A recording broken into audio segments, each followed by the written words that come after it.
Good noon to you. It is the top of the clock. Noon right now, high noon. You know why they call it high noon? They call it high noon because of the minute hand. It's all high. The hour hand is high too, but right now we're going to talk about minutes. In this video, we're going to cover how to tell time to the nearest minute. We're going to talk about how time is a lot like a number line. Stop being scared of the number lines. In fact, you can't be brave if you're not scared first. So if you're scared of a number line, congratulations. Today's the day you get to be brave. But look, he's so cutie. He's so cute. It's a number line. You don't have to be scared. A clock is very similar to a number line in a lot of ways, and we're going to talk about those today. So the first thing that you're going to notice is that a clock moves around. Lovely. Look at all this spinning. Wow, time is passing. Let's put it back up here. This is where the hour will begin. This, if you pardon my British accent, is the top of the hour.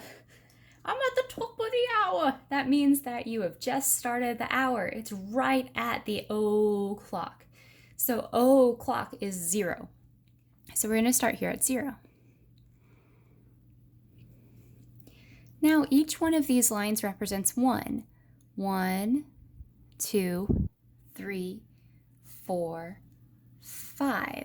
So if we make it all the way here, remember our long hand, our big hand is here on the 1, that means that 5 minutes have passed.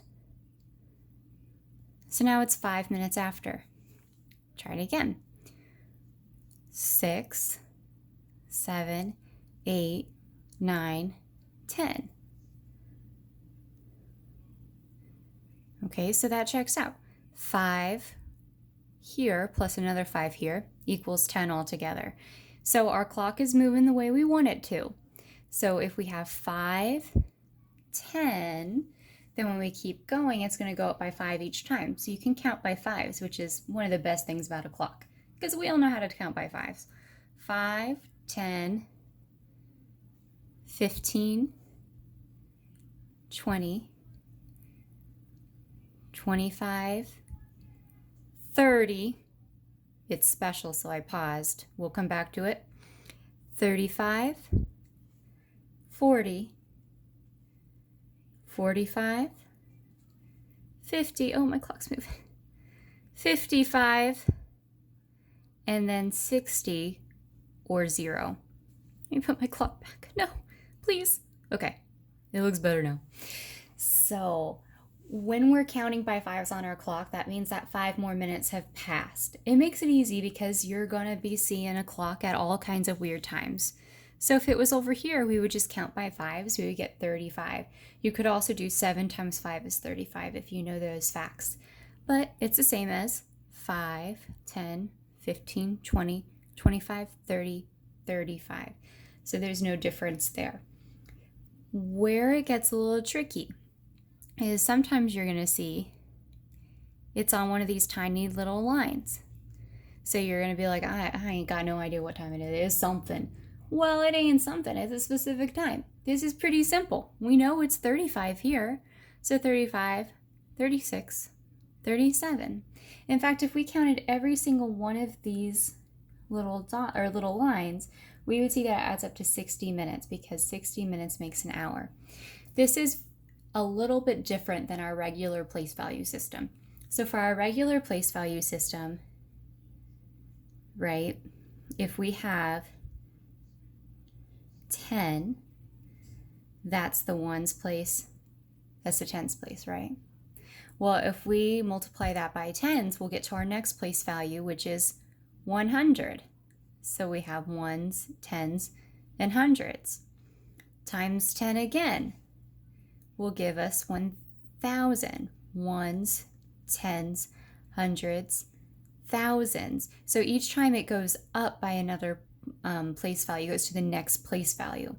That's very similar to here, except it's based off of 60. So every time you reach 60, you start over because then you're the new hour. We don't say, oh, it's 11:60. What time is lunch? 11:60. What? No, it's at 12 o'clock, top of the hour. We transition from that 60 back to 0 to make it easier to continue counting by fives. So now that we've seen it like that, we can kind of label our number line here. Using a number line is going to be a good transition into being able to tell how much time has passed between two intervals, so telling time intervals. So again, just like here, it went 0 to 5. We're going to label it 5, 10, 15, 20, 25, 30, 35, 40, 45, 50, 55, 60. And that would be the same here. 0 is 0, and 60 is actually 12. So here we just jumped by fives each time in the exact same way that we did it up here. But let me show you something kind of cool. Magic. No, it's not magic, but it is cool. So I can take this and make it into a fraction.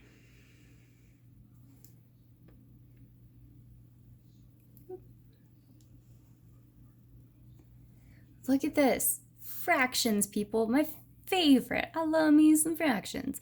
So here, if we look at it, we have 1, 2, 3, 4 equal parts that make a whole. If 4 parts make a whole, remember it's have over need.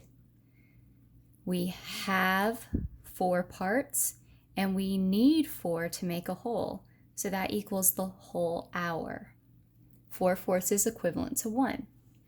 So in this case, let's say that the time was right here.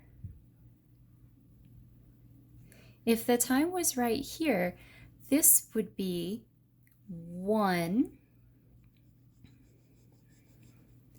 out of 4 parts shaded in.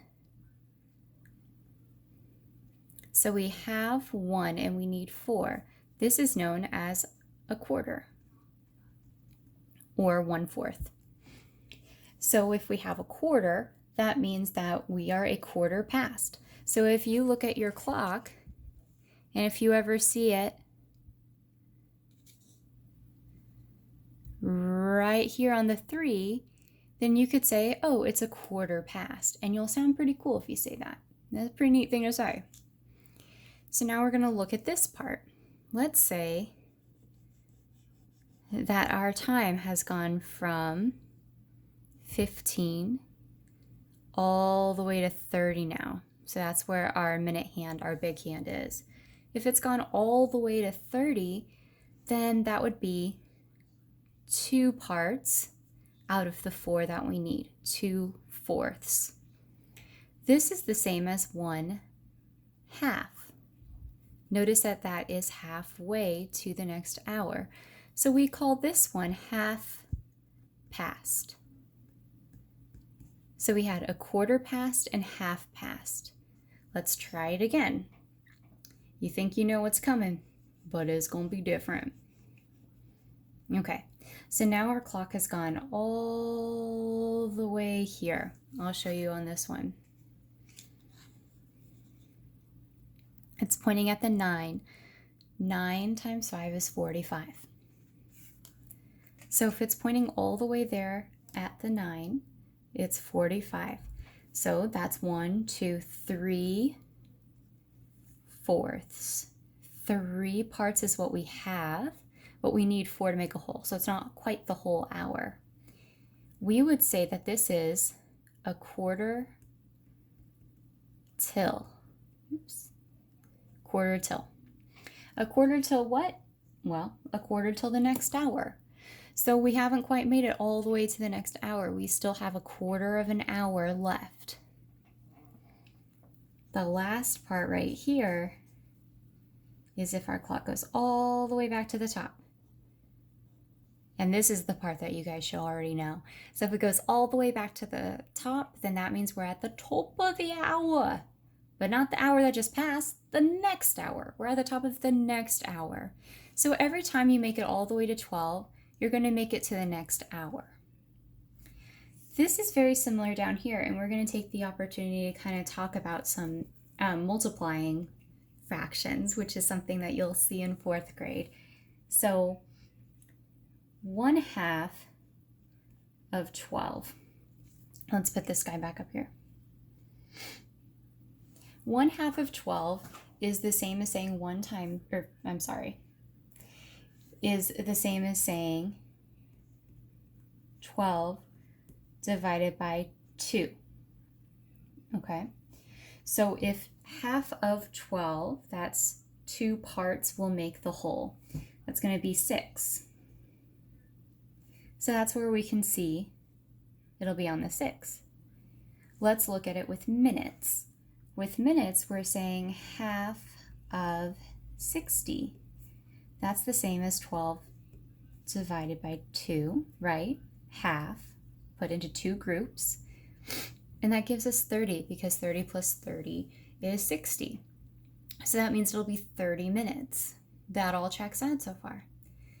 Then if we wanted to do 1/4 of 12, well, remember, this is just division. This is going to be 12 divided by 4. 12 into 4 parts. Well, let's see. 4, 8, 12. So that gives us 3 groups. 3. So this fraction could actually be 1/2 equals 6/12. These are the same, right? We just determined that all of these are the same. We could also say that 1/2 equals 30/60, right? Because that'd be right in the middle. Here we're saying that 1/4 equals 3/12, because we'd have 4 groups of 3. And we're going to do it again. 1/4 of 60. That equals 60 divided by 4, which is 15. Because 4 groups of 15, 15 plus 15 is 30. Another 15 and 15 is 30. Put those together and you have 60. So 1/4 is the same as 15/60. The reason why this matters is because you're going to see things like a quarter till. You're going to have these quadrants. It's important that you know the quadrants, so if someone says it's a quarter till, you know that that means 15 minutes. So 15 minutes is very important to know for quarters. 30 minutes is very important to know for half of an hour. Here, you can see it's the same when we do our fractions on a number line. So this would be half because there's 2 equal groups. And here, now we have fourths. 1, 2, 3, 4 makes the whole. So we'll go over more about how to tell time with the hour hand as well, but this was just a basic introduction to some of the concepts that you've learned in 3rd grade, including multiplication, place value, and fractions. So I hope that this made sense to you. If it didn't, remember that you can contact me during my office hours and I can help you as much as possible. So thanks for coming. I'm so happy you were here today, and I will see you next time. Bye.